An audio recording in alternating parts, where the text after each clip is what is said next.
This might just be the unofficial theme song of Clark After Dark. I mean, we have adopted Stranglehold by Ted Nugent. It is the official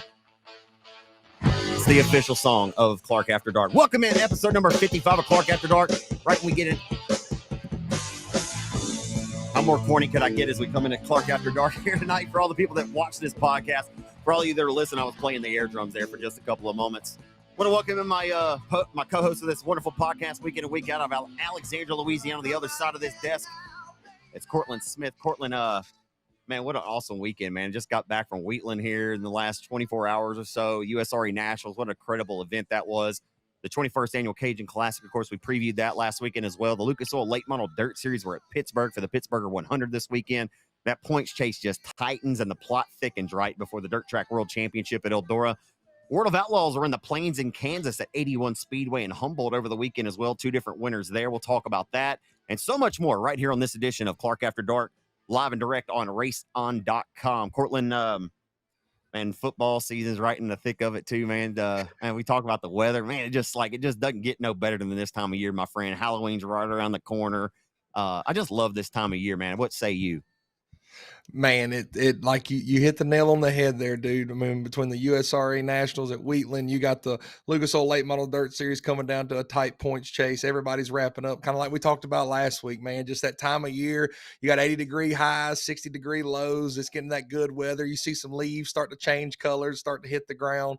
Football's wide open. A lot of people are wishing they were never fans of the teams that they're fans of, and some people are hooping and hollering, saying they're Super Bowl or championship bound in college football, man. It is what a time to be alive, man. It is a great time of year. Needless to say, it is a great time of year. Yeah, Major League Baseball playoffs, of course, I think they're taking place right now. Blue Jays and Yankees. Blue Jays are up 2-0 on the Yankees. Sorry for all you New York fans, but hey, it bees like that. But they're just happy to be in the dance. But man, it is just a wonderful time of year, man. If you're a sports fan, this is it. Man, I had the blessing of getting to go to the beautiful Lucas Oil Speedway this past week, man, to announce the USRA Nationals. We talked about that this past week. Was up there with Eric Chesterman and calling the action for all the great folks live on RaceOnDirt.com and for all the wonderful people that were in the stands. Man, it was a good crowd on Saturday night at Lucas. We started racing on Wednesday night. Man, I know you tuned in and watched some of the broadcasts this week, and I think that you would probably agree with me, man. I went to Lucas earlier this year to announce the USMTS races. But, man, as far as just consistency goes, as far as a racetrack just racing really damn good from start to finish, I mean, like the first couple of heat races had a little bit of grease to them, like to kick off the night. But, dude, after that thing was wide. It raced insane throughout Wednesday through Saturday through the USRA Nationals finale. Dude, I was so impressed with the way Lucas Oil Speedway. We know how great the facility is. We know how nice the place is, right? Everybody talks it up. But, like, what the racers want is, like, we want this racetrack to be good. Like, we can give a shit less about this facility, which it's nice. Like, all that stuff's nice, so I'm not downing it, like, by any means. But, like, I made this point on the broadcast the other night that I hear people talk all the time, like, Lucas Oil Speedway, man, it needs to be better, man. If it just had a better racetrack to match the facility. It's like, well, dude, like, I don't know how I could come away from after announcing over 300 cars each night from Wednesday through Saturday and not come away and think that, dude, that was some of the best racing I've seen all year long. That's all there is to it. And I'm not just saying that. This is not a paid advertisement for Lucas Oil Speedway. Dude, that was some phenomenal racing from Wednesday through Saturday, man. I know you caught some of it. The USRA stock cars were bangers. I mean, just really, really good racing. The modifieds put on great shows. The hobby stocks raced well. We had a photo finish in the finale on Saturday night, 0.021 for the USRA Tuner finale, but was won by Jason Weber. Dude, Lucas Oil Speedway delivered this week, and I wish that I would have been to the USRA Nationals before this time. That was my first trip there, and I can't wait to go back next year. It was such a phenomenal event. And when you say it races good, like everybody's watched a late model race from there, whether it's a Show Me 100, Fall Nationals, whatever it's been. We've all watched a late model race from there, and a good late model race there really isn't that great. I'm just going to be honest with you. I don't think it races that well for late models. But when you talk about this past weekend, Wednesday through Saturday, if you were disappointed, go hop in the pond because you're a silly goose. I mean, it truly was, dude. I don't know. Maybe they got it figured out. I don't know who was over the track prep, if it changes week by week. But, dude, from top to bottom, hands down, that was probably the best that you'll ever see Lucas Oil Speedway race. And like you said, it wasn't just modifieds that race good. It wasn't just B mods. It wasn't just stock cars. Even the tuners come down to a photo finish, my guy. I mean, it was just, it really, really was good. Now, there was some long nights. You had a lot of cars to roll through, and they had to do some track prep. You got to, man. That place is real streaky. That dirt's just kind of funny, man. Like it gets, you got like spots where it looks like it's all the same, but it's really greasy, and then it's hooked up, and then where it's slick, it's slick. It's kind of real patchy sometimes. I've never raced on it. This is just me taking in what all the information I've heard guys talk about it. But dude, if you're gonna sit there and complain about that, like I said, just it's silly, man. That place raced really, really, really well, and I think that's why people get such they judge it so hard, I guess you could say, is because the facilities are so nice that they think that this thing's got to be 4 wide racing all night long, and it's like, dude, it's a dirt track. Like, this thing is different every single day. There's no 2 nights that are the same, and for the fact that it was that consistent to where the guys that had the better car and can move and pass people and get up front, they could do it, and they had the opportunity to do it, and that's all a racer asks for. And when they roll in that pit gate, it's to know that they have a chance if they start dead last in the feature to work their way forward. And that was given to them, man. Just a phenomenal weekend, like you said, up 300 something cars, dude. It really outperformed itself, in my opinion. Looking forward to the weekend, I personally did not think it was going to race that well, and by golly, was I proven wrong, friend? I had no expectations, man. Like I really wasn't sure what to expect out of it, to be honest, because I don't get to see hobby stocks race ever. I never get to see USRA stock cars compete unless I go to Rocket, and they don't typically have more than 15 there. So, I mean, I knew that I was going to see a lot of new racers that I don't typically get to see often this weekend. A lot of modified drivers I don't typically get to see as well. And I got a good story about Harley Dice. That's his sweater, his hoodie that he gave the old ZC over there because he appreciated me talking him up pretty good. I mean, I love that kind of stuff. Like, he's ready to roll. His last name is Dice, so he's got these on. I'll just go ahead and show it to you. Welcome to the High Roller Show. Like, these are pretty badass hoodies, aren't they not? Harley clean. Dice. Look, rolling the dice, it's got the chipsets on there, and then the front, it's got the front patch. Welcome to the fabulous Harley Dice race, or Harley Dice Racing. I don't know. I love it. I thought it was really good. Man, this kid's 17 years old. I'll just tell you about him now. 17 years old, was racing BMX bikes, okay? This kid was racing BMX bikes, was world ranked, okay? Was ranked in the world in 2021. Steps away from that, gets a B mod in 2021, decides he wants to get 4 tires and a steering wheel. And not only does he get 4 tires and a steering wheel, he starts kicking ass. And not only does he start kicking ass, he takes over second in the USRA National point standings this year, rolls into Lucas Oil Speedway, passes Terry Phillips on Wednesday night. And I'm like, who is Harley Dice? It's like, this is Harley Dice. This is him.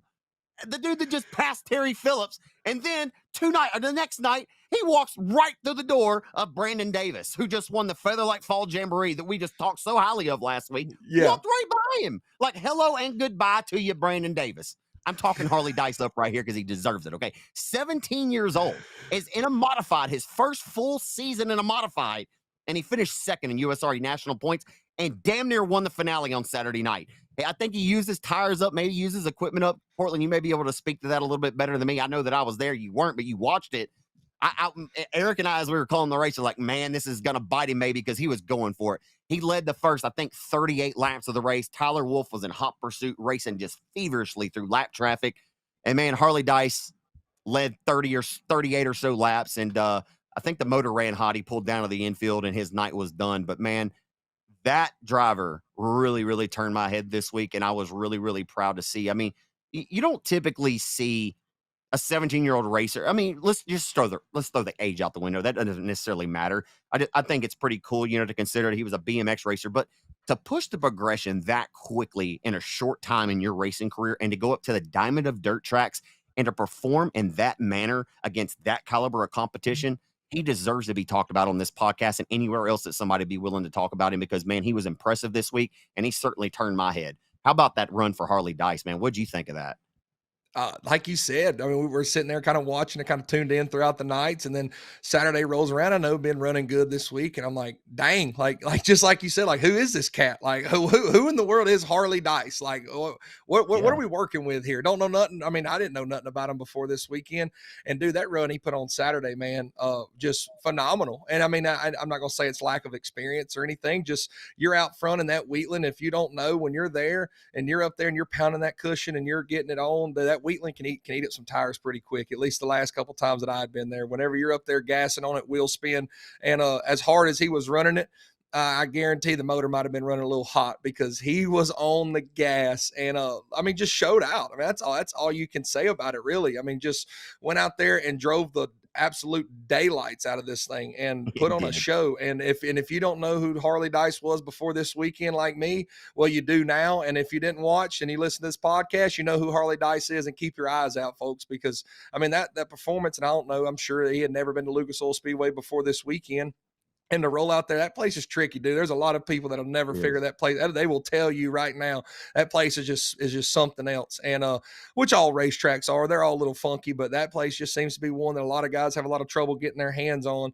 And just to go out there and just wield it, run around that bottom there a little bit, then jumped up to the top. And that was when they really stretched the legs out on her. And I'm sure it's probably when he used up a little bit of tire and got the motor hot and whatnot. But still, at the end of the day, I mean, if I'm not going to say I should, could have, would have, but if there's a chance for me to go lead the USRA Nationals at Wheatland when I was 17 years old, I promise you I was going to go gas on it, my friend. I Telling you. wasn't going to leave a shadow of a doubt out Yeah. there. I wasn't going to be putting around. Forget that. We're going to go lead some laps, boys.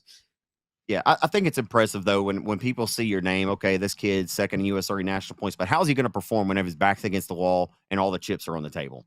That's whenever I want to see what you're made of. And that young man showed us what he was made of this weekend. No, he didn't get the result on Saturday he was looking for, but finished second in 2 of the prelims throughout the week. I couldn't have been any more impressed with Harley Dice's performance this week. Tyler Wolf, Brandon Davis won a couple of the prelims there. Tyler Wolf got the finale victory, the big $5,000 score on Saturday night. Wolf is just really, really good right now on a modified, man. He just swept or won 2 of the 3 nights, the red, white, and blue nationals at the USMTS races at Tri-State, Bacola, Oklahoma, just 2 weeks ago. And man, Tyler Wolf, he raced nationally there. He's a full-time USMTS guy. He's been racing a super late model this year too, Cortland. I just think he's really, really just grown into being a really, really good race car driver. I think over time you just get more comfortability in a race car, and I think he finds what he likes, and he's really good at Wheatland too. He's won a couple super races this year. Just a really, really good race car driver. Tyler Wolf got him done there on Saturday night. Chris Jackson won the USRA Nationals in the B mod. That was, dude, it's hard to say that was the best race of the night because the USRA stock cars was really good too. Jalen Wettengale got the USRA stock car win. He faded back to third with 8 laps to go in a late race restart, got up on the wheel. He was the only driver in the whole race that committed to running the bottom, right? Everybody else in that stock car, Josh Kane, I'm my mind slipping. Josh Kane, there's a couple others that were inside of the top 5. They were just ripping the lip. And I think they were kind of wait on the other guys to help them get the top shelf cleaned off. But Wettengale just stayed committed right around that bottom. He had to restart on the top lane one time because he had faded to third. He had to, kind of get his way back down there. But man, that 91 car was just so stuck around the bottom, dude. That stock car feature was worth the price of admission. 100%. And I got written down. Jalen Wettengale had more faith in that bottom than anybody else in the country, my man. I mean, Yeah. he's got more faith in that bottom than I don't know than some people got faith in the good Lord. I'll put it like that because he said, we're not wavering off this thing. We are not breaking. I don't care if they pass me on the outside. I think Miles Michelle, I think is his last name. He was in a red and black. Miguel, yeah, or Michelle, whatever, how you pronounce it. But It's okay. yeah, we're good. We're We good struggled here. all weekend, didn't we? Yeah, I mean, I don't. You definitely don't want some dude from Central Louisiana trying to pronounce some of these names, my boy. But anyway, dude, he just stayed committed to that bottom, and I mean, they rolled by him on the outside. I'm like, man, he's got to move up. Like his stuff's going to be good. He can get out there and make some speed. And my boy Jalen Wettengale said, "No, sir, we are committed. We have bought our ticket to the Skidder Tire Show, and it's going to pay off here eventually." And boy, did it. Just a phenomenal race. And don't even sleep on Derek Green passing 22 cars to come up to 4th.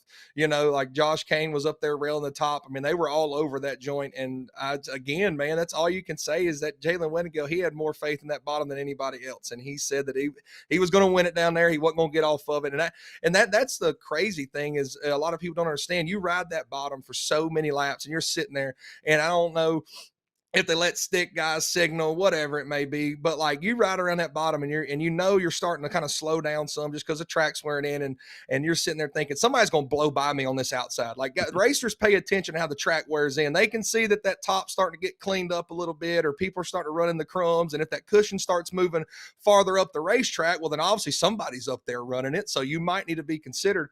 And the fact that, he kind of gets past there on the outside and doesn't move up and just stays committed. maybe, like I said, he had more faith in that bottom, or just knew that he made his bet. He's going to lay in it, bud. And he got the job done, dude. That was a phenomenal race. And shout out to him, man. I wouldn't have stayed committed to it. Here we go again. I was talking about what I'd do if I was Harley Dice and 17 in the mod. I can tell you, if I would have got passed on the outside, my butt would have moved up and tried to make a pass back. But he was committed. That's what we talked about. Used the reference before. He was the one behind the wheel of that car in Wheatland, Missouri at 10:30, 11 o'clock at night. Whenever that feature was ran, he knew what he was doing, and he got the job done. Well, especially because like you heard a couple of drivers reference it throughout the weekend that said that they were cheating and looking up at the video board. That's the Jumbotron is sitting at the top of turn number 3 at Lucas Oil Speedway. And there's guys, so you know that he's looking at that video board and he sees himself just moseying on around the bottom. Just moseying on. And while he sees Josh Kane, everybody just ripping the lip. And every now and then, like, they'd get closer, they'd pull up right through that right recorder. But man, dude, it takes I talked about it during the race. It takes a considerable amount of finesse and focus to be able to run the bottom, right? We talk about drivers that can rip the lip, like Bobby Pierce. Oh, he's one of the best of them. Like, locally, Derek Grigsby, Jason Ingalls, like these guys are really good at running the top. Well, Chris Hennigan and them are really good at running the bottom. Scott Bloomquist was really good at running the bottom. There's drivers that and Davenport is really good at the middle and the bottom. There's he can run it all. I mean, and sure, I'm sure Wettengale can do the same. But man, there's something to be said for a guy that sets his car up and he knows he's staying committed down there, and he just rides the tide down there. You know what I mean? Like he never upset the car. I think he made one mistake in that whole race, and I think me and Eric called him out on it. Like, I mean, not called him out, but you know what I mean? Like we waited on the whole race for that guy to make a mistake. And he made a mistake, I think, with 5 to go in the middle of 3 and 4. He kind of missed the bottom for the first time. He slid out. And he just barely upset the car. We saw Boone Evans do that 2 nights prior. Boone Evans was leading the stock car feature. By the way, shout out to Arklatex area representative. Boone Evans did a phenomenal job up there, won a prelim there on Thursday night or on Friday night. But the Thursday night, I mean, Evans slipped up out of the groove. And I mean, the track was much different then. I don't think it had much bite on the bottom on Saturday that Wettengale found. But yeah, Boone just slipped up out of the groove. Cadwallader to try to fit it down to the bottom of him, and they made contact, because that bottom had just got so slippery. And if you miss it, boy, you're missing it, and you're just along for the ride at that point. And Evans showed that. So man, it just takes a large amount of discipline and finesse to be able to run that bottom in the way which Wettengale did it. Congratulations to him, man. He earned every single second or every single bit of that victory on Saturday. I mentioned Chris Jackson went to the B mods, right? Everybody knows Chris Jackson. If you want to put the standard out for B mods in the Midwest, right? We just started this class over, in the South here a couple years ago, but everybody knows the name Chris Jackson. Of course, that's Tony Jackson Jr.'s brother. I mean, the Jacksons are really good, but Chris Jackson is the big bad B mod bandit, if that's what the hell you want to call him. But man, he didn't win one of the prelims leading up all weekend long. And when it mattered most, that 65 J2 race car found himself up front, and that Rubel Race Engine power plant was screaming like a scalded dog underneath the hood. But Chris Jackson got it done. But he was pressured by 3 or 4 different contenders. Shadron Turner and the 1X was in there. Who else am I missing? John Clancy. Sheets and Chad Clancy. John Sheets and Chad Clancy. Yep. Dude, this is why I've loved this B-Mod class being such a great addition to the Arklatex area racing scene, because I see shit like that, and I'm like, we can do that too. You know what I mean? Yeah. Like here lately, it seems like the B-Mod races around Boot Hill and Arklatex have kind of settled down in excitement. I think the cars just maybe too hooked up. I'm not real sure. But man, Chris Jackson, John Sheets put on a show at Lucas Oil on Saturday night. My God, that was a race. That's what I got down from my notes. What a race from start to finish. Truly, they were racing the entire time. And with 4 to go, we're 3 wide, essentially racing for the lead in 3 different grooves of the racetrack. You got the bottom, you got the middle, and then you kind of got the top / slider line being ran. And dude, just a absolute slobber knocker slugfest WWE main event showdown was given to us in that B-Mod feature. And like you said, Chris Jackson, the big bad B-Mod wolf, whatever you want to call him, hey, he got the job done. But don't sleep on John Sheets and my boy Chad Clancy, because they made him work for every single bit of it. And like you said, dude, that B-Mod race, I mean, talking about the stock car race being the price of admission, shoot, that B-Mod race was worth every penny just as much, man. That B-Mod. And like you said, we can do that. We feel like we could replicate that down here, right? Because I mean, I don't know what it is about those cars that there, and especially this weekend, dude, like it produced some phenomenal racing, and the slugfest that they had. Like I said, 4 to go, 3 wide for the lead, 3 different grooves of racing. I mean, and everybody showed a ton of respect. And that's when you know the track is even that much better, is when dudes can race around there 3 wide and show respect. No, I felt like nobody really did nobody dirty. Of course, you maybe had a rub here or there, but you're racing, dude, especially for the USRA Nationals. I know all them guys are going to win it. Chris Jackson comes out on top. Phenomenal race, dude. Don't sleep on John Sheets and Chad Clancy, though, man. Like, those three together put on a whale of a show. And again, I'm going to hit it again. We were 3 wide, 3 different grooves with 4 to go. And I mean, just awesome. Awesome. It was no shortage of excitement, man.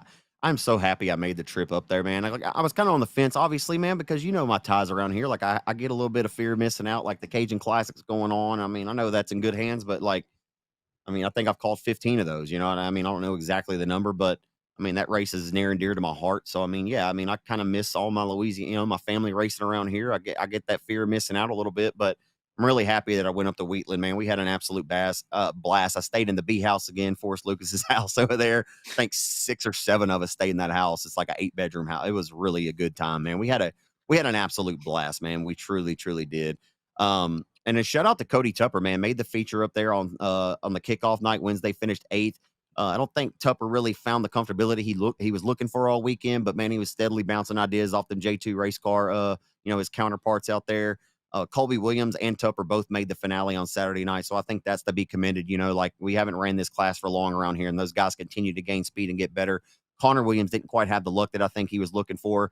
Both Colby and Connor started on the front of their heat races, I think 2 out of the 3 nights. And man, I think if you ask them, and I haven't had a chance to follow back up with them, I think they tell you they just missed it a little bit. And it's a learning experience too. I mean, they don't get to run at Lucas very often, and I expect that they'll be better when they go back. But hey, you're not going to get any better sitting at the house. You know what I mean? They traveled 7 hours, 8 hours away to race with the best of the best. And I think they need to be commended for that. And Cody Tupper proved it again, why he's won 19 times this year, just running up front with a lot of them guys. He won a couple of heat races this week. Was really, really proud of Cody Tupper's effort. And I'd be remiss if I didn't mention on this podcast Ryan Gilmore's run this week. I mean, he didn't win a single race, but the former $30,000 B-Mod Bedlam winner and the 66 car, the Allen Auto Sports chassis, he passed like 67 race cars in between Wednesday and Friday. I mean, it was just unbelievable to watch. And he even gave us an old bird, right? He flipped the bird out live. I don't know if you caught that or not. He flipped the bird out to a driver. I think Cason Harris is who he said. I interviewed him on Saturday or Friday. But yeah, he passed Cason Harris around the top to get the transfer spot, and I shit you not, Ryan Gilmore pulls his finger out and flips him off as he passes him off of 4 coming down the front boulevard. It was one of the wildest things I've ever seen. I was like, I'm a fan. Like, nothing against Cason Harris, but I was like, if you don't like Ryan Gilmore, then something's wrong with y'all, man. He was playing the crowd right there like a fiddle, man. It was a blast to watch. I'll sum it up real quickly. If you weren't a fan of him before, he probably just gained a lot more fans after doing that right there, my friend. That's as simple a way as you could put it. Yeah. So final thing on USRA Nationals. Shout out to Lori, who I'm not going to say I had my own personal assistant this weekend, but anytime I got hungry, if I wanted a burger or anything from the concession stand, she helps run the place along with Casey Schumann. He's the general manager of that former, USAC racer. Great guy. I got to know him and talk with him a good bit this weekend too. But Lori went and got me food anytime when I didn't wear it out. Like it was a one-time a night deal, but I turned it down on Saturday. And after the races, dude, I was starving. And I was like, Miss Lori, please tell me there's food left down in the concession stand. She run me down to the concession stand. There wasn't nothing left. So me and Eric Chesterman made a ride to Bolivar, Missouri, 45 minutes from the racetrack. Saturday night after the races were over. Listen to this, Cortland. We get to Taco Bell at 3 a.m. They close at 4. Granted, I used to work in the restaurant industry or the food industry, so I don't really like to show up to restaurants an hour before they close because I just it's kind of a respect thing. I get it. They're open until 4 for a reason, right? Like, you could pull up 3:55 and expect to order something and not get bitched out. It is what it is. Like, it sucks for you, but it is what it is. I get it. All right, so we pull up there. It's like 2:57 a.m. I would guess. We pull up and I'm ordering 2 chili grilled cheese burritos for Brayton, one of the Racing Dirt crew camera guys. Eric's going to get something. I'm going to order a couple things. We pull up to the window, and he's like, I'm just going to let you guys know that we are currently out of steak for the night, and we're out of beef and chicken for the next 25 minutes. We're like, what the fuck? We're like, excuse me. We're like, you're out of what? Like, I was like, you know what I told him? Me and Eric just looked at each other. I said, buddy, you just need to turn the lights out. I said, buddy, you need to clock out and go home. And it pissed me off because I was starving. Okay. I was starving after the races. We talk about what we want here on this podcast. I'm just telling you the story. So anyway, he's like, well, it's only for the next 15 minutes. I was like, dude, you just don't want to cook any more damn beef or chicken because you're trying to wrap this bitch up and go home. Just be honest. He's like, no, man. And we just pulled out. There was a Casey's 2 miles down the road. Went to Casey's and got a meat lover's pizza and called it a day. I'm just gonna say, I don't know why you didn't go to Casey's in the first place, man. That Casey's This pizza, is a dude. Casey's right across the street from the B Street house. from the race. Yeah. But it closes at 12 o'clock. Why are you at Casey's if you're not 24 hours? You know what? If you're going to be at Casey's, just be there for 24 hours. It would be nice if you didn't close at all. So anyway, yeah, we drove to Bolivar, and it is what it is. So not the most exciting story, but I did have to tell you that Taco Bell was just surprisingly out of beef, chicken, and steak at a good 3 o'clock. You know, that really pissed me off, Cortland. I was really, really hungry. You'll get that in big time automobile racing, my friend. You'll get that in big time automobile racing. Yeah. Yeah. Shout out. Thank you to Todd Staley, Trenton Berry, along with the great RaceON Dirt crew, man. I love getting up there and working with them guys, man. I can't count how many broadcasts I've done for them since 2010. That's when their company started, but I've done quite a few. And man, I'm, out of all the things in this sport that that I appreciate and I'm proud of the most, is the relationships that I've forged over the years, man. I'm most proud of that, man. I thank you to Trenton Berry and Stick, Austin Kruger, but Cordell Rogers, one of the camera guys for RaceON Dirt, Josh Mathis, Heather Stassa, Brayton Krajewski. Man, these guys do a phenomenal job providing for fans that love to sit at home, just in the same way that we provide it for you folks that watch on RaceON. You know, it's just a different group of people that love racing so much, and they truly do love the sport. And I promise you that I hope that it comes through the broadcast whenever you watch it, man. They take a lot of pride in the work that they do. So that's a wrap on the Lucas Oil Speedway this past weekend, man. There's a lot more I could probably say and talk about. There's probably stuff that I'm missing that I should have mentioned that after this podcast is over, I'll be like, damn, I should have mentioned this or I should have mentioned that.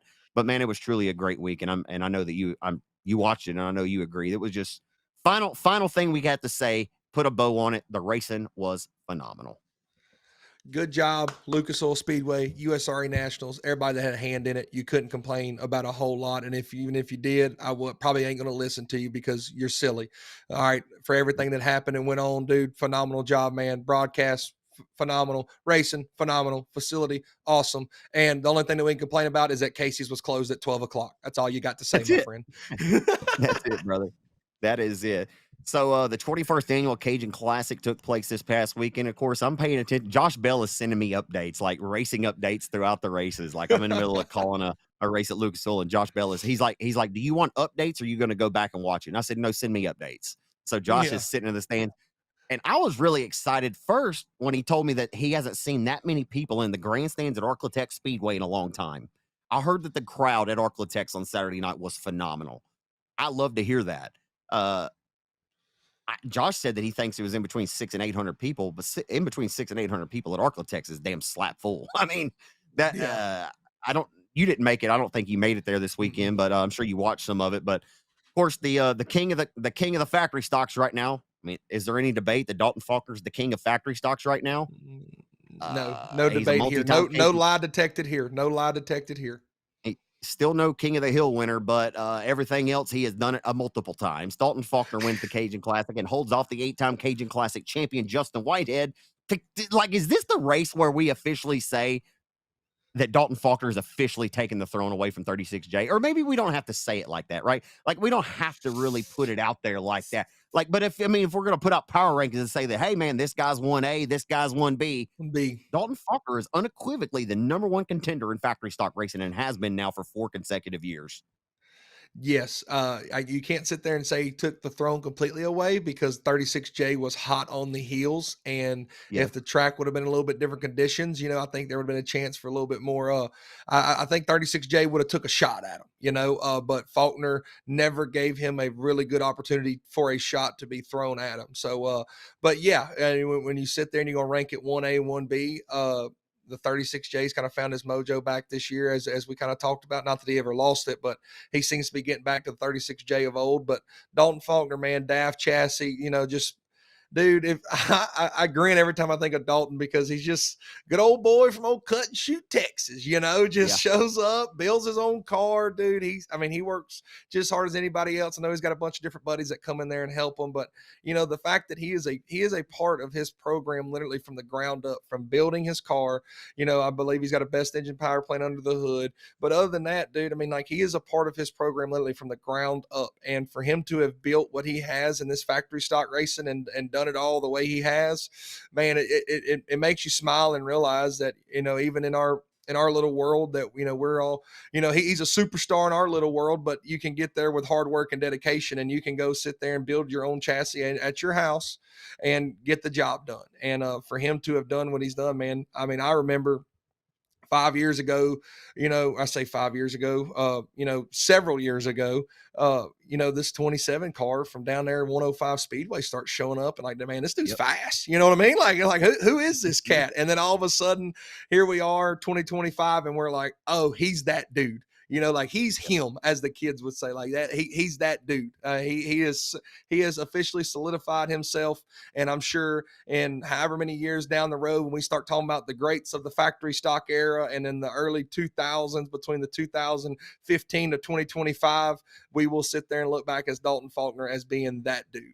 And man, I'm just really happy for him, dude. If you don't like Daft, then he probably, because he races you hard, and I don't think he's never necessarily took nobody out on purpose. He just races really hard and gets and he's there to win. And for him to done what he's done, dude, it's just it's really cool, man. That's all there is to it. He picks up the win, picks up the Cajun Classic.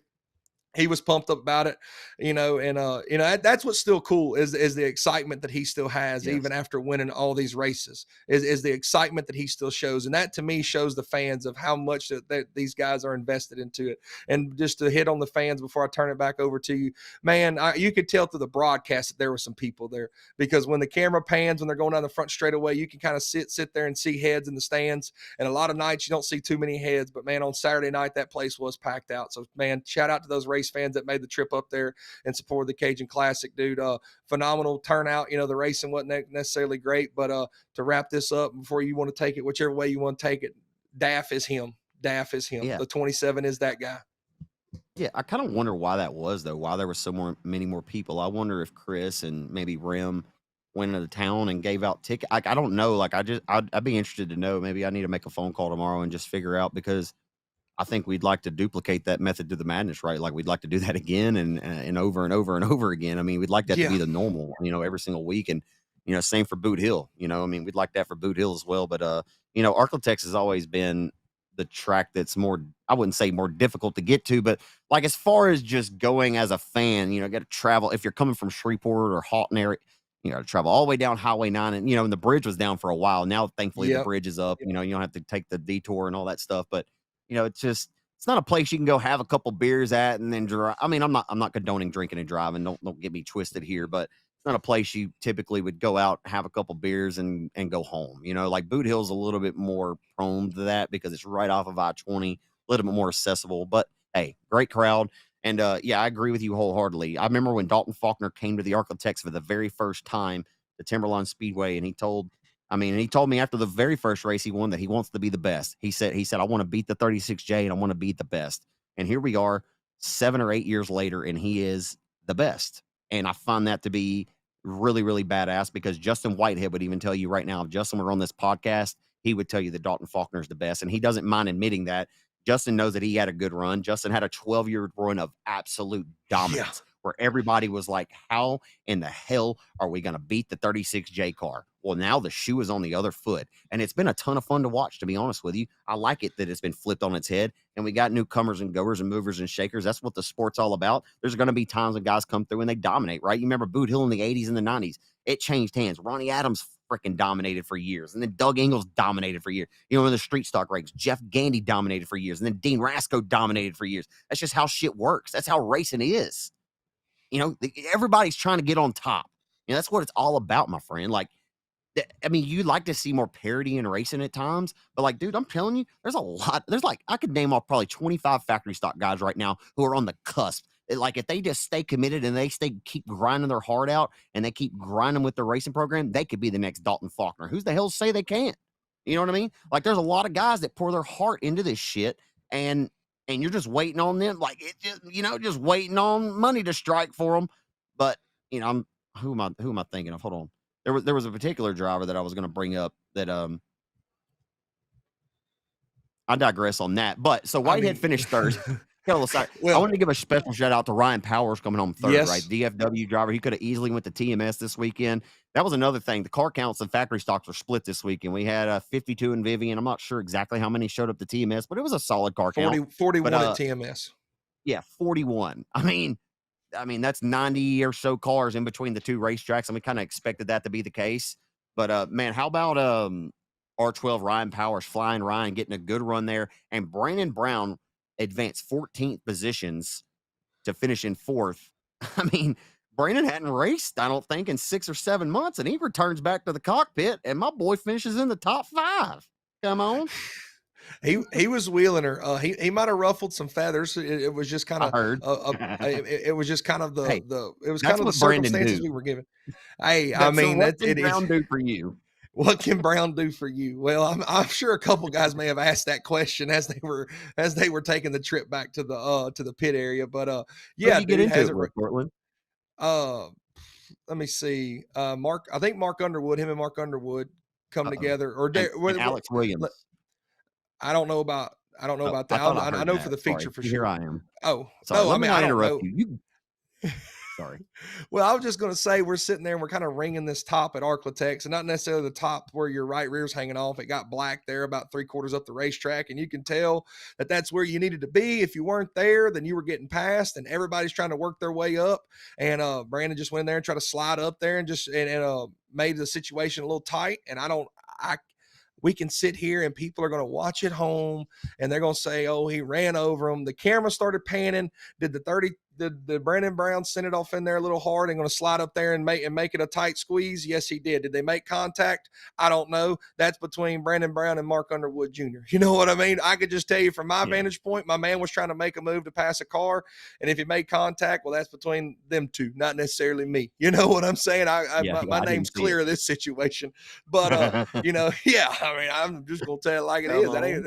It ain't my problem. Yeah. But yeah, so Dalton Faulkner wins it, 36J second. Ryan Powers, you gave him a shout out. I had that wrote down, man. What a good run for him to come up here and run third at the Cajun Classic. Brandon Brown fourth, has advanced 14 positions, and then Neil Kemp. When you list that top 5, man, that's 5 dudes right there, man. That again, whether we got 55 or 155, the best of the best will still show up and race for these crown jewel factory stock events. And at the end of the day, when you look at that 24 car starting field, you can really sit there and pick off. Of course, we got our 4 to 5 favorites that we can look at. But at the end of the day, any of these dudes can win that race. And that's why we race, man. Really happy for the fan turnout, car turnout. You always wish we could still be back at the 120 something cars, but it's just the times we're in. You kind of just wish the racetrack a little better, and that's no shot to anybody because, again, dude, every day is a new day at a racetrack. You never know what's going to happen. A cloud showing up or disappearing out of nowhere, and then the sun baking on the track all day can change a lot. I'm sure a lot of guys would have wished the track was probably a little bit better because did get pretty single filed there towards the end, and it kind of maybe produced some of this really tight rub hard racing. But at the end of the day, dude, it's the Cajun Classic. Dalton Faulkner wins. Like I said, the top 5 I listed off, those are all names of factory stock elites and no surprises there. I do want to mention the Talon Willis just absolutely dominated the B mod feature. It wasn't even a question. It was just go out there, and he made really good circles around that bottom. I think they tried to farm the track there after all the B mains had been ran, and the factor stock feature was the last one. So don't think that this was like the factor stock feature was the first and it was terrible from the get-go, because it wasn't even necessarily terrible. It was kind of like old Arklatex. When you run these big factory stock races, by Saturday come A main feature, a lot of these tracks are just going to rubber up or get one lane. It's just part of the beast that we're in. That's not Arklatex. We've seen Boot Hill rubber up at the King of the Hill. We've seen all the big factory stock races rubber up. It's just part of the nature of the beast that we race. But Talon Willis went out there and absolutely just dominated that B mod race at Arklatex, just making big circles. That CDR car, I mean, propped up, steered in, left the corner, How you doing? Keep it moving. 10M picked up the Mhm. dub in the B mods, my friend. Yeah, and Derek Grigsby won the limited modifieds as well. He also started on the front row of the factory stock race. Had a pretty good outing there on Friday night, but heard he slipped over the top. Haven't had a chance to go back and watch the races yet. I need to get my RaceON account renewed there so I can go back and I'm sure I can get that taken care of pretty easily. But I need to get that taken care of so I can go back and watch it. But man, Neil Kemp finished fifth. Rollo advanced 11 positions. Of course, Dustin was racing the modified at TMS, so Rollo was in the Cadillac this past weekend. And man, Cody Chamberlain. A lot of people have been talking about Cody Chamberlain being up there in the RaceON All-Star Challenge points. I think him having a seventh place finish kind of shows that, man, he hadn't stopped the grind, right? Like Cody Chamberlain has been right there. People can say this and that about a fan vote, but hey, there wasn't no fan vote or nothing out of the third this weekend, and he wheeled that 12 car up to a top seven or a seventh place finish, top 10 in the Cajun Classic. Not too bad to shake a stick at, no matter how you slice it. And yeah, just a really good run there for Cody Chamberlain, man. Good to see that for him. And okay, so let's get to our picks real quick. Vic Case, by the way, I sent him a message after I made this known publicly and out on the podcast. I sent him a message and I said, "Hey man, don't let me down. I picked you to win the classic this weekend. No pressure." And he wrote me back and he said, "Well, that sucks." He said, "Because I got to work and I'm gonna make it." And I said, "Well, damn." And I was kind of glad that he said that he worked because that kind of covered my bases for him not to go there and something go crazy. So anyway, uh, and your pick, Josh Daugherty, though, did get a top 10. He advanced 15 positions. Your pick, Josh Daugherty, finished eighth in the Cajun Classic. So you beat and me on I'm the picks. Not that we were going head up with each other, but my pick didn't even show up. Yours did. Yeah. Well, and I believe Josh he had to take a loaner car. Something happened with his machine, so Oh, so I he don't know was how in the he got 16, doesn't yeah. He was in he was oh what's his name? Gosh dog it. he? Man, Steven he got my Harris. keys out of my yes. He got my He, keys out he of my was driving truck. the I Black locked my Betty. keys in yeah, he was driving Black Betty. Uh Okay. he was driving Harris's car. But Yeah. anyway, so he had to make a quick maneuver and adaptability and get behind the wheel of that thing and still drove her up to a top 10. So it's funny you said you covered your bases. Well, I didn't cover mine because I may have been the bad luck dog right there. Bad luck, no biscuit, whatever you want to call it. Josh Daugherty probably isn't a fan of me after this past weekend. Yeah. Um, man, we'll get to the Lucas Oil Late Model Dirt Series in just a minute. I wanted to mention, so I was at Lucas Oil Speedway this week, and I'm just kind of strolling around or, looking at social media, and I see this post, and man, it just kind of triggered me. Or I didn't want to say triggered me, but man, okay, so I saw this post, and it came from the Lone Star 600 page, which used to put on that big enduro race. It was at Devil's Bowl for so many years. It was with RaceON, and man, it was a great event, and I mean, with a lot of great things come to an end, right? And I don't know all the details and the backstory on all that, but I first saw a driver. Let me tell you, it's a race car driver who's raced sprint cars, limiteds, and I'm not going to put his name out there to give him the credit on this because it's absolutely ridiculous. But I mean, we put a show out, and maybe I shouldn't be mentioning it on my podcast and make more light of it. But I'm just wondering, like, and I know I talk about people that say things and this on social media, but like, I just have a question. Like, why are we still trashing racetracks on social media? Like, what are we doing? I mean, and I'm saying it because it's coming from people that it shouldn't be coming from. That's my whole point of this Yeah. conversation. It's not that it's just coming from a fan or that it's coming from people that are in the know and that are in the sport. And it almost seems like they have a vendetta against somebody. Rocket Raceway Park, I know for a fact, put 18 loads of water on the racetrack on Friday. Was it a little dry to kick off the Super Tech 600 on Friday? Absolutely. Was I there? No, I wasn't. But I can look back and saw these things unfolding in real time. Did they stop the race, Cortland, and rework the racetrack? Yes, they did. When is the last time you've heard of the racetrack stopping the races and reworking the track? Is that ideal? No, nobody wants that. But they did what was necessary to finish the race out for the racers and the fans. I'll get to the results. Trent Dixon won the overall championship over the weekend for the Lone Star or for the Super Tech 600. But I was just more taken aback that people were so quick to bash this event on Friday night. Coming from a racer, absolute shit show. RaceON and Rocket Raceway Park update lap 97. They pulled every car off the track and put water down. But then this gets shared again by a former page. It's Lone Star 600 page, which is the man who used to put this race on. And to me, it just sounds like jealousy. But he puts, and people ask why racing is going downhill. It's not racing, it's the money grabs. Hashtag pathetic. Well, sir, I think that's pretty pathetic that you would put that out there like that, honestly. And I commented on it and I said, look at you trying to sound all high and mighty. Posts like this taking shots at others isn't the answer either. Get it together. dude, I've had it up to here with people taking shots. And I know it sounds like me. I'm on my podcast now taking shots. But you know what? I don't do that shit on social media. If I want to save it and I come here on Tuesday and I talk about what I want with my name that's on this podcast, I'll do whatever the hell I want to do.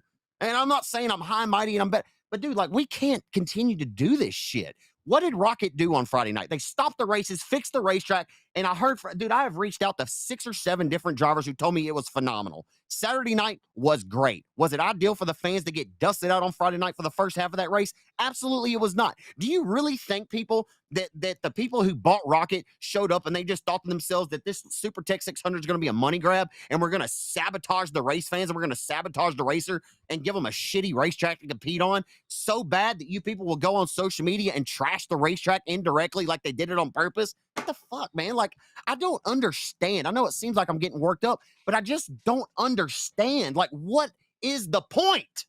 What is the point? You're not doing anything to help this sport by doing shit like that. It's not.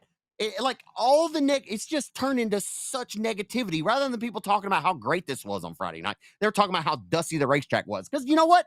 That post got shared around like 60 times. People are so quick to have your gotcha moment. Like, oh, gotcha. Rocket sucks tonight, so we got to throw it out there on social media. Let everybody know how bad it sucked tonight. Like, dude, get it together. Like, what are we doing? I don't understand it, Cortland. I don't. This is a racer and a former event promoter taking shots at another event that is being put on, and they're trying to have a successful event. And this is the kind of shit you see on social media. I don't even know if I articulated my words or put it together very well. I don't feel like I did. I wish I could have said that all better. It sounds like I'm really pissed. I'm really not. I'm just so tired of people being petty. I'm so tired of that kind of shit, man. It's no place in this sport for it. Our sport's already struggling enough. And if you think that your posts like this are helping the sport, then you got another thing coming. That's not doing anything, and it's not helping anything in the sport, and it's negativity, and we don't need it. So just stop. Just stop doing it. That's all I ask. Thank you. Sorry. Thanks for coming to my TED Talk. I'm off my soapbox. I half wigged out. I'm half okay. We'll keep her rolling. He said I half wigged out. I'm half okay. No, it's just, man, you know, we as racers and people that are in racing and we all love racing, uh, there's just no need for that kind of stuff, man. Like, it's there was a problem, they stopped it and they fixed it. What more? We sit there and we say it all the time. What more can you ask for? Just like Arklatex, I talked about it. You know, it's kind of one lane around the top. What more can you ask for? I'm sure they did everything to their knowledge and to their power to do it the best they could. That's all there is to it. There's a million different ways to skin a cat, as the old saying is, and there's a million different ways to do it all. And guess what? I haven't seen a whole lot of people do it exactly perfect, because dirt track racing facilities aren't necessarily on the uppity. Are we in sort of a boom where, you know, the media, the streaming and everything and social media can sit there and get stuff pumped up in a good light and pumped up in a bad light? Yes. Yeah. But when we sit there and look at it, we still have, each year you see less and less racetracks showing up and less events getting scheduled. And so what's our goal here, bud? If you, just like you said, if you wanted your gotcha moment, congratulations. I mean, I don't, if that's what makes you sleep better at night, then I guess do it. But it's not going to make me sleep better, and it didn't make the other 14,000 people that probably saw it sleep better neither. Like, it doesn't.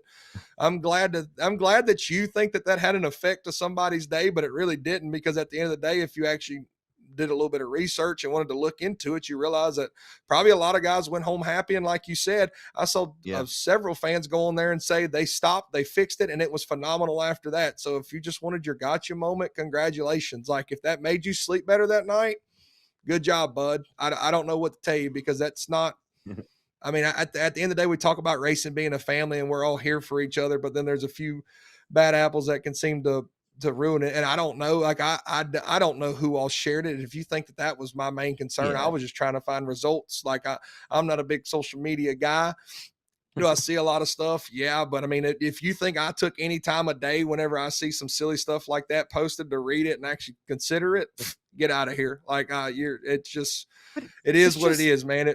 If that's what you need to do to sleep better at night, I guess, do it, friend. But I guarantee you there's more people sitting here going, you're silly, than there are people sitting there going, Yeah. that dude was so smart to share that on Facebook and tell everybody how dusty it was. I mean, The that free that speech that is saved okay. my Like, day. I'm Yeah. not saying that it's not okay to share your opinion, but like it what good are we doing? Like, be better. That's all. I hashtag, I commented on or hashtag with that. I put hashtag be better. That's what I commented. And then and the retort to that was, oh, well, it must be the tires that are causing the track. And it's like, man, don't be nice about it now. You know, let's don't be vague about it now, dude. You were just so quick to throw this racetrack under the bus because whatever the reason may be. But again, hey, and I'll be the first to admit, and Chris David knows this. We've had personal conversations. Alan Lindo had me do his Team Solo 275 at Arklatex, first enduro I've ever did. And I told him that this isn't my cup of tea. It never has been. Chris David knows that enduros aren't necessarily, but it's our sport in general. Like, it's not about an enduro. It's about dirt track racing. Like, they're trying to do something different. I don't know if you saw, but there was a shit ton of fans. They had their best crowd of the year on Friday night at Rocket. And like, rather than like being so quick to throw a place under the bus and compare it to like how the event may have been at Devil's Bowl, because I saw a lot of comments about that, like, this shit would have never happened at Devil's Bowl. It's like, well, God, like, okay, like, I mean, Yeah. it just, I don't know, man. Like, I just, I'm done. Like, I don't even like giving these. I don't even like giving it the time of day. And I know it seemed like I got real worked up, but it's, dude, honestly, I know how much the Lone Star 600 meant to Brad Dixon. I know how much that it meant to Chris David when it was at Devil's Bowl. I know that this event left there because the track shut down. They took it to 105 in Cleveland last year. I don't think that going to Cleveland, the track's small. I don't necessarily think that was what they were looking for. They had to split it up in different segments. Yeah. Obviously, RaceON acquires Rocket Raceway Park in the offseason. Hey, let's have the SuperTex 100 at Rocket. Why not? We own the racetrack. We might as well. So they have it at Rocket. Racetrack's been pretty good all year. That track has never pulled up and gotten dusty like that. If they would have ever thought that would have been the case, then obviously they would have done something to prepare for that. But again, we're not gonna beat the horse any dead already right here. They made it right. Track was phenomenal on Saturday. It was good for the rest of the 150 laps as well on Friday night. So yes, we beat the horse, and that's all there is to it. So if you were upset with it, guess what? You can send Chris David an email or you can call him. I guarantee you'll answer the phone call. And if you were upset with the event, he'll talk it out with you. He'll even tell you what he probably didn't like about it and what you can improve about it together next year. But you know what he's not going to do? He's not going to get on social media and turn around. Or I mean, obviously he's not going to bash his own event, but he's not going to bash anybody else either. Anyway, I'm done. Anyway, the Lucas Oil Late Model Dirt Series, we have a new points leader, Cortland Smith. How about that? Last weekend on this podcast, we were like, dude, is this just Ricky Thornton Jr.'s show to lose at this point? And it is. I mean, it kind of is. We have a new points leader, and his name is first name Devin, last name Moran. He has a 15-point margin heading in to the Dirt Track World Championship at Eldora next week. Davenport wins the Pittsburgher in dominant fashion on Saturday night. Max Blair has a hell of a run to second. Moran comes alive on a late race restart, finishes 3 spots ahead of RTJ in third. Again, has a 15-point lead heading into Rossburg. Davenport's 115 points behind in third place. But man, so we can get into a couple things here about the points chase and then the actual race, right? Davenport dominated at Pittsburgh, right? That very, very opening lap in the start of the race. I don't know if you can think back and recall, but they had that camera parked down to the bottom of 3 and 4. Davenport drove that son of a gun all the way in deep into 3 to clear Moran on that opening lap and parked it. Like, let's be honest, the 49 parked it on the 99's nose on that very, very first corner in 3 and 4 coming to grab the first lap of the race. And I know that he did that because he wanted the clean air so he could dictate this race. Davenport did exactly what he needed to do on that opening lap. And James Essex said, the gloves are off tonight in Pittsburgh. He did. He said, the gloves are off tonight in Pittsburgh. He threw an elbow into the opening lap, and then JD checks out.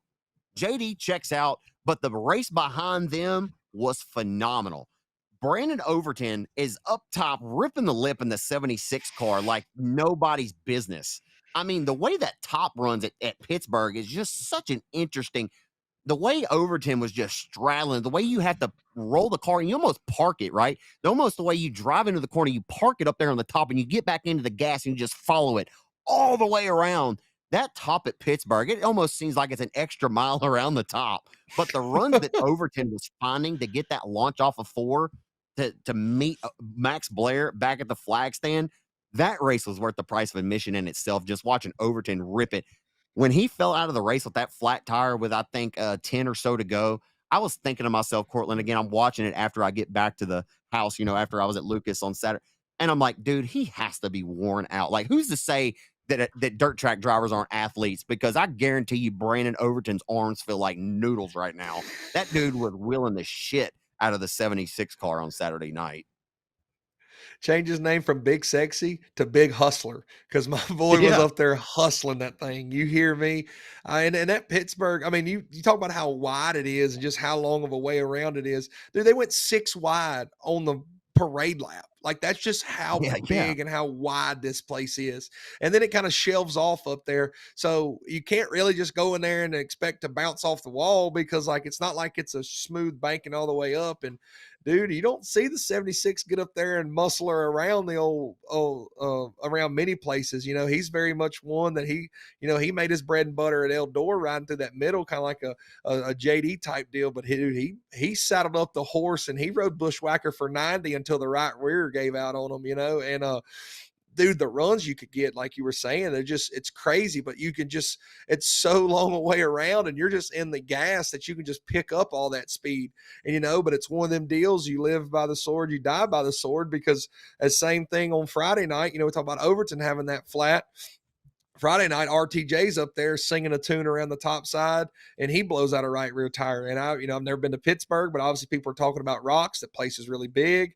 I'm sure it creates tons of tire heat. You got tons of wheel spin when you're up there, and all it takes is the rock with the right edge at the right angle, and you got so much load on these right rear tires when they go in the corner that it don't take much to sit there and blow one out, and you hate to see that because that's kind of how RTJ has fallen to second, was because he blew out the tire on Friday and Devin Moran picked up the dub on Friday night and then turned around on Saturday, and Overton's sitting here going to have a really good run and in a big race. The Pittsburghers are a well-known race and going to have a really good run and kind of strut his stuff here towards the end of the year, saying, "Hey, the 76 is still a dude and he can still wheel it," and just has that tire go out. But man, you mentioned that move that Davenport made. He's so, dude, like that dude's so smart. And I know like people are gonna say that, well, duh, Cortland. Like, yeah, he's smart. He's Jonathan Davenport. He knows how to race, but just the way he knows that he needs to get out in the lead and he can dictate a race and how to pace himself and everything that he does, man. It's just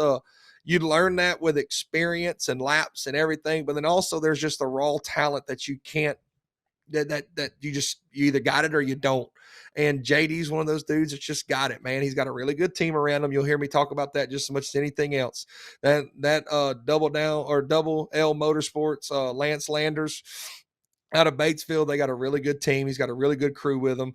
But 49, dude, when you put him on a big half mile like that, where it's slick and he can sit there and just make speed through the middle, I mean, you just go ahead and write the check, especially when he gets the lead early. And, he won the race last year. The dude's just good, man, especially when he come to them big places. Yeah, absolutely, man. Man, that track is very entertaining. I feel like Pittsburgh may get overlooked sometimes because it's the last race, coming into Eldora, and it may not get talked about enough because it doesn't have another race before, like you don't hear about Pittsburgh, like weekly racing. You don't see USMTS go there. Like it's a track that's not frequented enough. Like you don't see Float Night in America, World of Outlaws don't go there. So Pittsburgh is like an interesting event to watch because we'd only see it one time a year. And so it Yep. is an interesting wild card racetrack. I really enjoy it, man. Like that racing service, I'm not sure you can get a much better racing service than that, man. Like place races phenomenally well. I mean, it really, really does, doesn't it? It does. I mean, for as big of a place as it is, just all the different lines and stuff. And I think JD kind of alluded to in his Victory Lane interview. This place is so big. You got all the options in the world of how you want to get around here. You can try to make speed however you want. And I think something pretty interesting, if I heard it correctly, which I was kind of in and bouncing around and stuff. But I think they mentioned Earl Pearson Jr. kind of giving the track prep crews a little bit of advice on what he would do and this, that, and the other. And if my boy EPJ's got anything to do with it and then give some words words of advice. There's anybody in the pit area to listen to, it'd probably be that dude, because he's probably been to every single racetrack you can imagine and knows what these guys want to race on. And so I believe I heard that correctly. But if it's and shout out to the Pittsburgher crew for, if they did listen to him. Again, I don't know all the details, but if they did listen to him and took his advice, man, good job, because the racing was flat out phenomenal all weekend long. You had a top, you had a bottom, you had a middle. Donald McIntosh passed 18 cars on Friday night right around the bottom, and then the race was won around the top. So when you give guys, just like I said about Lucas Oil Speedway, when you give guys a chance and they know when they start that A main that they have a chance to work their way forward, that's all they want.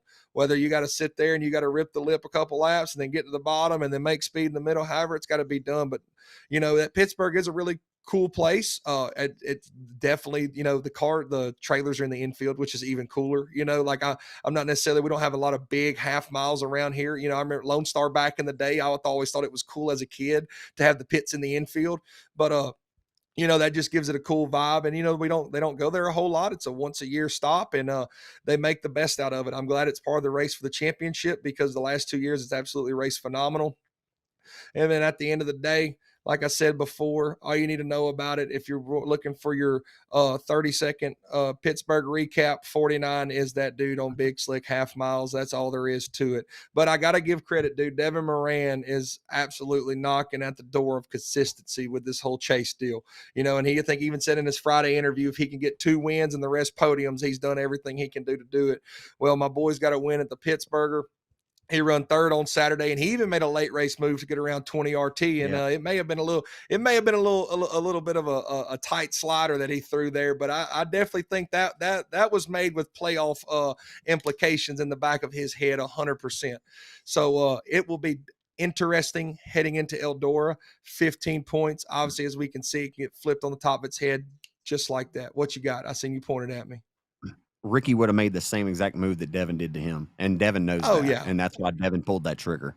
You know what I mean? Yeah. Devin is a really big on I race you how you race me kind of guy.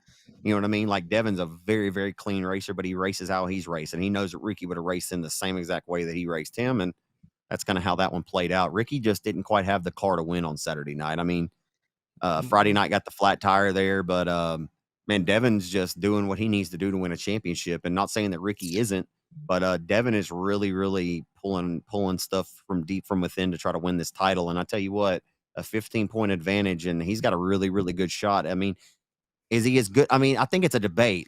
It's really interesting because your top 4, Hudson O'Neal's out of it. He doesn't have a shot, I don't think. I mean, it'd be a miracle. But we know Hudson's really good at Eldora. So, I mean, your top 4 going into Eldora are really, really good in Rossburg, right? Davenport could easily win this race, but not win this championship. I think it may come down to the top 2, and the top 2 between Devin and Ricky are going to have to need some bad luck, and JD's going to have to win the race in order for him to win this championship. And after Ricky won at the World 100, you got this newfound respect for what Ricky can do at Eldora. Now, we talked about that on this podcast last week, and we know what Devin can do at Eldora, and he's kind of been due. He's so long overdue for that big-time first Eldora Crown Jewel win, And, dude, if that comes next Saturday night in the form of him winning the race and the Lucas Oil title, my God, that would be as big a win at Eldora for the Moran family since Donnie won the million, obviously. But, I mean, dude, the implications for this race coming up at Eldora are career-defining. And, I mean, even if Devin finishes second, but he's got a really, really, really good opportunity here, having a 15-point cushion over Ricky.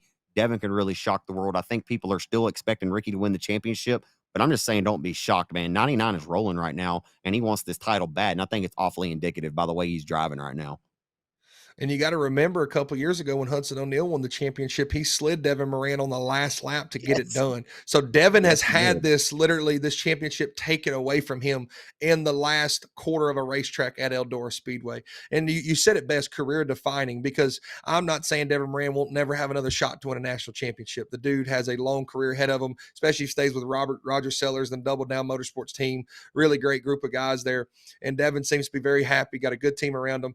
But, the years of consistency. You never know when you just not going to say fall off, but stuff just doesn't go your way. Look at Brandon Overton. He just had a year of bad luck and it buried himself essentially. So to have this chance again in so many years to go within such short span. Wow, I got tongue tied there. But to have this chance again going in there, it is going to be a career defining moment for Devin Moran. Is he going to break through? Can he win that Eldora crown jewel on top of winning his first national tour championship? And before we wrap up the Pittsburgher, I do got to give a shout out. You mentioned Max Blair. That dude's sneaky good up there in that Northeast. That Max Blair, like that dude, he is sneaky good. You go up in his neck of the woods, that 111, give the 3-digit number some respect, my man. He can when they get wheel with the slow and best of them. slick, he's in there. Dude, and he's one of those, we talk about finessing the bottom at Lucas Oil Speedway. Max Blair seems to be one of those dudes that could finesse around the bottom of any racetrack very well. And then also my man Josh Richards picks up a top 10 in the Pittsburgher finale on Saturday. Like Rocket Man's back, top 10, Lucas Oil race, Pittsburgher, 50K race, or however much it paid. I don't know how much it paid. I think it was 50K. Forever a fan. But dude, Josh Richards finishing top 10 Lucas Oil race. Sign me up all day long, friend. Dude, because you were watching guys getting lapped left and right in that race. Davenport lapped all the way up to 10th place. Once he lapped up to Dan Ebert, and Richards was the next on the hit list. And I was like, damn, like that's pretty impressive that Richards is hanging, because Pittsburgh's his favorite racetrack. But I mean, to be out of the seat for as long as he had and to be able to keep pace and stay on the lead lap for as long as he did, I mean, he kept a pretty solid pace, and to finish in the top 10 for Richards just kind of shows that it's like riding a bike for him. I mean, I think I'd love to see him stick with it, and I don't know what their plans are next year, but I'd love to see Josh run, in between 15 and 20 races, or 10 to 15. I don't know, but man, it was cool to see Josh Richards back in the saddle again, man. He's one of the best, one of the greatest to ever do it. Oh, hands down, one of the greatest to ever do it. I mean, has a national championship with World of Outlaws and Lucas Oil. There's not very many guys that can say that. That's all you need to know. Whether he's Mark Richards' son or not, the dude still had to get behind the wheel and drive the car. I mean, if what you saw 2 years out of the seat and hopping back in, he did run the Hillbilly 100 at Lernerville. They had motor issues, but he went out there, qualified like 4th quick in his group, and was running 2nd his heat race to RTJ. I mean, like what more could you, if that doesn't prove the talent that Josh Richards has, I don't know what will. I mean, there's not many guys people can say, oh, if I had the money or the funds or the car to do it. There's not many dudes that just step out of racing for 2 years and hop back in there and can do that. But he's one of them guys, Random trivia, a random question here. Since we saw Josh Richards return, I mean, I think we've done this before. Yeah, driver you want to see return local, late model driver from around here you'd love to see. I'm just going to say Ray Moore. I think we've said that on this pod before. I'm going to throw Ray Moore out there one more time. It's got to happen. I got to see 93 back before I die. So I would love to see Kenny Merchant back. That's just old home. That's homegrown, dude. My dad and Kenny go way back. Henry's Auto Salvage on the side of Kenny's car for many years. But man, Chris Wall, dude. Chris Wall, give me some Louisiana homegrown cooking. Went out there, run the Lucas Oil Tour there for a couple years, man. I'd love to see Chris Wall get back into it. It was as a kid, you show up to the racetrack, and the dude's got an alligator on his car, and his T-shirts had alligators all over it. Well, guess what? Like, this guy's gonna. I mean, an 8-year-old Cortland wants to go walk up and see the alligator car. So that's what my dad would walk me down there, and then him and Chris Wall started talking, and he, of course, super races and everything that they had met before, parked beside each other at different places and whatnot. Kind of knew of each other, but still, Chris Wall, that's me as a kid. I swear I got like 3 Chris Wall shirts that I keep. I'm a weirdo. I keep all my old racing shirts in plastic boxes, and they're just taking up room in an attic. And but I got like 3 Chris Wall shirts, all because they had alligators on them and said "Who dat?" So that's your Cortland Smith fact of the day. That is I mean, we've raced together on iRacing. I run Chris Wall's wrap on my pro and super late model on there because, I mean, I'm a huge Chris Wall fan, and I think his cars are just so badass looking. So I love them cars so much. That's what I run on iRacing because they look so good. And also, Bub McCool's another one I'd love to see back, maybe a time or 3. That would be pretty cool. The 57J, that'd be pretty cool. That's just a couple local late model shoes, from around Arkansas, Louisiana, and Texas, so on. So there's some more we could probably list there, but man, that's just about a wrap here tonight. But we do have a couple more things. Of course, it's Bayou Classic Week. 50,000 to win World of Outlaws late models at the Boot Hill Speedway this weekend. 10,000 to win on Friday night, folks. We got to pack them grandstands both nights, Friday and Saturday. Last year was on Friday, and we packed it to the gills. So I know that we can do even better this year on Friday and both Saturday night. But the World of Outlaws late model series raced in Kansas over the weekend at Humboldt Speedway on Friday night, 81 on Saturday night. And man, it was the weekend of the old cats back in Victor Lane. I don't want to say they're old. Dennis Erb's a little more older than T Mac, but Dennis Erb Jr. got it done in his Rocket XR2 on Friday night. T Mac gets done with the Longhorn on Saturday night for Boom Briggs and that racing team. So yeah, I think the average age of the victors on Saturday was like 51 and a half or something. I can't remember, but yeah. And man, let's just be honest, they were less than stellar races. They weren't very Yeah. entertaining. I'm not trying to say anything and like take a shot. Both awesome racetracks, right? We've seen so many great races over the years with USMTS at the Humboldt Speedway, all those years of the King of America Modified Nationals. Humboldt's a great racetrack. Um, and the Whitworth family has done a great job with that place over the years. And then, of course, 81 Speedway, it's a really, really nice racetrack too. I mean, it's a gym located in Wichita. My co-announcer this weekend, Eric Chesterman, that's his home racetrack. So he had Dirt Vision pulled up while we were in the middle of broadcasting the races. Chase Younghands Friday night at Humboldt gets on the pole, dude. And I thought Chase Younghands is about to go to Victor Lane with the World of Outlaws on Friday night at Humboldt. But unfortunately, Chase Younghands stepped on it and spun out in front of the field after leading. I can't remember how many laps he led, but it did not happen. So Dennis Erb Jr. inherits the lead, and Dennis Erb Jr. gets the win. He wins on Friday. T-Mac wins on Saturday night, and it's pretty cool. He won in the Barefoot Bob yellow theme, the yellow silver 9 theme. First time he's won since going to that theme, and he was emotional in Victor Lane. You can tell that T-Mac still, after all this time, he's won a couple races and dedicated them to his dad, but you can tell that it's still, and I know you can relate to this, Cortland. Man, it just, I mean, and I don't know how this feels for you guys, man, but like you can tell how much he really misses his dad, and racing is that connection. The connection with racing is when he feels as close to his father, and you can tell that when he wins, it means that much to him. You can tell it meant a shit ton to him to win in that theme, that car that was a tribute to his dad on Saturday night. That was really cool stuff to see. Man, it's one of them deals, and I'm sure everybody deals with that kind of stuff differently. But you just have random moments that it pops in your head. And it's like, and like everything hits you all over again because you learn how to live. That's the life, the world don't stop spinning. The sun's going to come back up, and you're going to have to go to work the next day or do whatever you need to do to survive, right? And but then you do have those random moments where it all hits you, and you could tell like he was pumped up about Victor Lane, and they mentioned his first win in that rap, and all of a sudden you can hear just the Yeah. emotion come out in him. And to even talk, not to necessarily leave that topic, but man, 5 wins in the World of Outlaws this year for McCready. Whenever he joined Boom Briggs' team, I guarantee there wasn't very many people in the country that was going to put him to have at least 5 wins on the Outlaws tour just itself. Because, and not that the Boom Briggs team isn't no good, it's just one of them deals where nobody really seemed to have very good success when they joined onto that team. And so for McCready to turn this whole deal around, the Paler Motorsports ride. They kind of parted ways. He got in the Rocket house car, then jumped from that to join Boom. They started out in Rockets, then hopped to Longhorns, and everything that's kind of happened. He loses his dad, and just the kind of the whirlwind the last 3 years have been for McCready. Nothing's been really a normal scene for him to get behind the seat of the Boomberg's transport machine and wheel a 9M with his dad's wrap on it. That tells you all you need to know to the 5th win of the year. Like I mentioned, that's something pretty cool, man. T-Mac, he ain't gone yet, I mean, I think a lot of people started writing him off, didn't necessarily have the success in the Rocket House car. And people probably say, well, if you can't get it done in there, you don't need to be driving. But the dude's turned this deal around, and absolutely awesome. Picks up his 5th win of the year. And the fact that he's able to win with his dad's tribute scheme, man, that's really, I mean, that's all, as I'm sure as a son, that's all you would want to do, right? Like you put that scheme on there to pay tribute to your father, but also you want to Yep. park that thing in victory lane, and something 100%. just to add, we talked about the features not being really good. This is your tire tech tip of the week. They were on really hard tires. So you got the 2, 3, and the 4 that you hear about in dirt late model race, the national late model tire that they went to. Well, they made them run on 3s on the right front and the left rear, which is a harder compound tire. And when you get in mudded up tracks and different situations, unless you're on the right dirt, having to have a 3 on there all night doesn't necessarily make for the best type of situational racing. So maybe that kind of lended to why the features necessarily weren't the greatest. I don't know for sure. Again, it was one of the deals I'm just watching from afar, but you sit there and you're like, man, this 2 nights in a row, this thing just wound up right around the bottom and wasn't very good.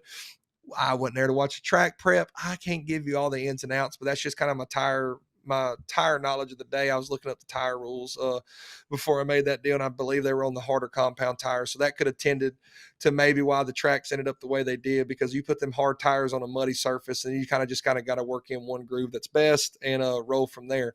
But Dennis Erb Jr. wins Friday at Humboldt. My boy Tim McCready gets his 5th win of the year at 81 Speedway, and they all start making their way downtown to the lovely Boot Hill Speedway in Greenwood, Louisiana, my friend.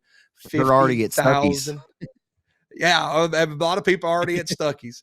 Yeah. $50,000 to win in the state of Louisiana, Zach Clark. I cannot tell you. I'm telling you right now, I got a smile on my face, and you're not going to be able to rip this thing off my face until probably 3 weeks from now, because it's just, man, that's awesome. You know, I'm going to ramble on here for another second, then you can add on. This race is a part of the Coltman Farms Cup, right? And that's a Crown Jewel Cup that they put on this year. It's 9 races. This is the list of races that the Bayou Classic has been added on with for this Coltman Farms Racing Cup. The Alabama Gang 100 at Talladega, the Dairyland Showdown at Mississippi Thunder, the Go for 50 at Deer Creek, the PDC, and the USA Nationals. Oh, and the dirt track at Charlotte for the World Finals. That's a pretty top-tier list to be a part of, and I know it's because it pays $50K. It doesn't necessarily have the history, but that's the type of level of that we're at. Don't sleep on this, ladies and gentlemen. Show up, pack the place out. It's going to be absolutely phenomenal weekend, and what a great weekend to be. I mean, we got super late models race for $50K in the state of Louisiana, Zach. I'm fired up. Like, I cannot tell you how excited I am for this weekend to get going. I'm fired up too, man. I'm really, really excited about it. I'm a little nervous too, to be honest. Like because I'm nervous for Bubba and Rollo, because you just never really know, right? I mean, this is a podcast. This is just us talking. Like you never really know what your turnout's going to be. Like we know what the expectation is, and we know what we would like for it to be, but you never really know until you get there. You know what I mean? Like, it's a massive purse to pay, and it is a huge gamble to take for a racetrack that has not ever hosted a race of this caliber. This matches the largest paying race. I'm sure the purse is larger than the Hunt the Front race, but you know, we had a 50,000 win crate race in Chatham a couple years ago. You know, the Hunt the Front race, or the one that Joyner won, the Super B 100. Yeah. But this race will be 70 laps on Saturday night, 30 on Friday night. So it was 100 total laps on the weekend. But yeah, man, you said it. 10,000 win on Friday night. This race paid 15,000 win last year for the Friday night special. This year it's 10,000 win Friday, 50,000 win on Saturday. And man, I'm excited about Tim McCready coming, because remember, T-Mac wasn't here last year because he was with the Lucas Oil Series still at that time. So there'll be a couple guys. I think Turbo's coming. Kate Dillard will be there, of course. And there's a whole slew of Comp Cam Super Dirt Series contingent that will be there, vying to get in there. BJ Robinson, of course. You know, the John Mitchell, I'm sure, will be competing. Brandon Ball. I mean, the list goes on. Kyle Beard. I mean, those guys can make the show and make their presence felt. I'm interested to see really how this thing really unfolds, because I don't really know. Like, Bobby Pierce has been kind of off I wouldn't say he's off his game, but Bobby has kind of just not been dominating over these last couple of weeks, I guess you would say. Finished 12th the other night at 81, which is just really unorthodox considering the field that he was up against. And so anyway, I'm just looking to see if the 32 car can turn the tide and get back to victory lane. He won this event last year. So what do you got?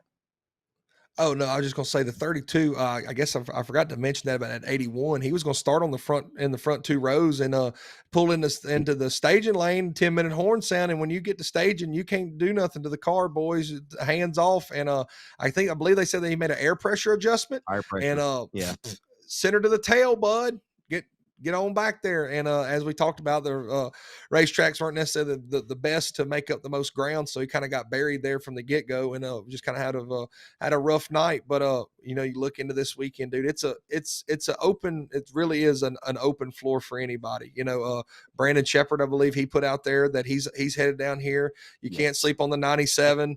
You know, you can't sleep on Ryan Gustin. I mean, we could sit here, dude. We can list off 15 dudes: Drake Troutman, Tanner English, Dennis Erb Jr., Cody Overton. I mean, like Jake Tim, we can sit here and keep on listing off people. If you're sitting there worried because it's not a Lucas Oil race and people got this idea that Lucas Oil Late Models is the premier series, dude, I mean, that both of these series have phenomenal race car drivers, and everybody will Yes, sit there they and say do. the best two drivers are 32 and the 20 RT.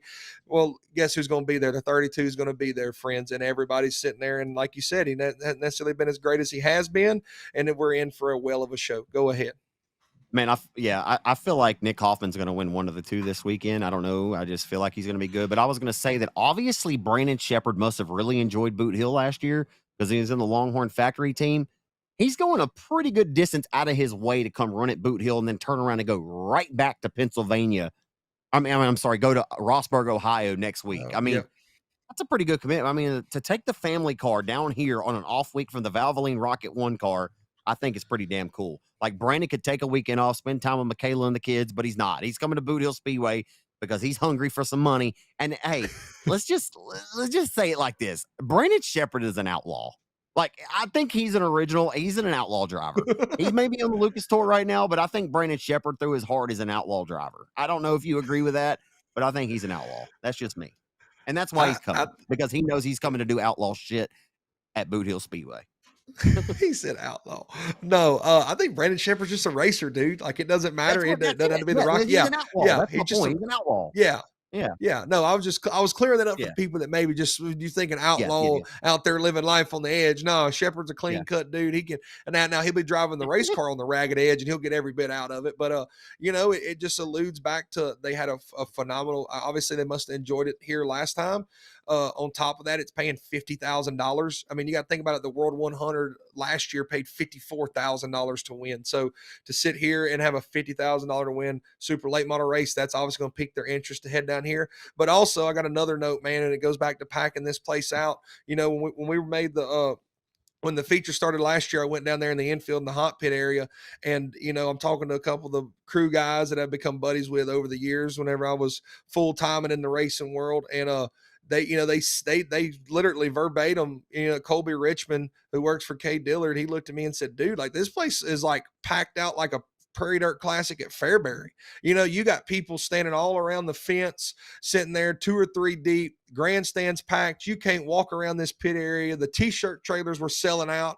And when you get a vibe like that, I talked about it probably a couple weeks ago, dude. We have, if everybody shows up again, I don't know if it was just a lightning in a bottle that one night and we got lucky, or if this is going to be a support every year, dude. This is an event that can be a staple on the dirt late model calendar and have that type of vibe to where Brandon Shepard on an off weekend is going to come down every single year. Where a Mike Marlar, I'm not saying he's coming, so don't sit there and verbatim me on it, but a Mike Marlar, a dude that loves running the outlaw style schedule, just show up whenever he wants to. And you get an event with this type of caliber and get it growing and building, you'll have dudes like Mike Marlar, Brandon Shepard, whoever's got an off weekend and a chance to go race, they'll pull up down here, man. So pack it out, people, please, please, please. It is a chance to have something really special around here. Absolutely, man. This is working on one of our lengthier podcasts. We weren't even expecting to go this long tonight, but hey, it happens. That's what happens when you get two dudes that love racing and come in here and just start yapping about it. So, man, I love doing this with you every week, man. I guess that's a WRAP on episode 55 of Clark After Dark. Episode Slick Rick. How about that? Episode Ricky Slick Burke Rick. Jr. in his mug, huh? Come Ricky had on. to wait all the way until the hour and 30-minute mark to hear his name. But shout out Ricky Burke Jr. Man, and Billy Mazzell. He was 55 too there for a little while. Don't forget There's about some him. good- Don't forget about him. And there's the double nickel Dalton Dubois. I mean, we could name off a few 55s. I'm sure there's been some good ones over the years. Stacy Hall was another one years ago that raced at Boot Hill was a 55. Man, I could say quite a few. But anyway, bud, anything else in addition you'd like to mention here before we wrap this up? No, man, we're all good in the neighborhood over here, dude. I'm like I said, super excited for the weekend, man. I hope everybody that can attend and plans on attending get out to Boot Hill Speedway, go support it. That, like you said, the purse for this whole weekend and to stick your neck out like this is quite the risk, and we need to go show these guys some support, man. Boot Hill Speedway is a place to be. World of Outlaws, late models, Bayou Classic, $50,000 to win. What a time to be alive, Zach Clark. The weather's getting good. Football's prime time, and we got a $50,000 win super late model race in the state of Louisiana, my friend. Count me in. Hey, I'm in there like swimwear. You hear me? Let's go, boys. Let's go. Let's go. Oh. I hit the wrong button. Whoa. I hit the Whoa. wrong button. You're silly. I am You're silly, buddy. silly. You're silly. All right, guys. I love each and every one of you. I love you too. Hey, we'll see you at the Boot Hill Speedway here on Friday night. That's the place to be this weekend. That there is no doubt. And guess what? Next weekend, I'm not sure where we're going to be yet, but the week after that, 20,000 to win 410 sprint cars at Tim Crawley's Texarkana 67 Speedway. That's another one you need to make plans to be there. Dude, the who's won this race. Okay, Christopher Bell's won this race. Steve Kinder's won this race. Sam Haverty's won this race. Aaron Reitzel's won this race. And I could just keep naming them on and on. Sammy Swindell's won this race, okay? It's the who's who in sprint car racing. If you're not at Tim Crawley's Texarkana 67 Speedway in 2 weeks, then what are you doing with your life? You can watch late models this weekend. Get after it. 900 plus horsepower super dirt late models race for 50 grand to win. And you can turn right around and come one of the other premier tracks in the Arklatex and go to 67 Speedway, support the great Crawley family and support the racetrack all in one fell swoop and watch them race for $20,000. Phenomenal racing. Going to be all over the Arklatex here the next couple of weeks. What a time to be alive. I'll also be at Texas Motor Speedway in a couple of weeks too. Arm Series is going to be there. What a time to be alive. It's going to be a great couple of weeks coming up. Baseball right now. Hey, go get off of here and go turn on the New York Yankees and the Toronto Blue Jays 9-6 right now in the 7th. It's a good game. We're going to go watch it. Everybody be blessed and be a blessing. Episode 55, Clark After Dark. We'll see you next Wednesday afternoon. We'll see you later.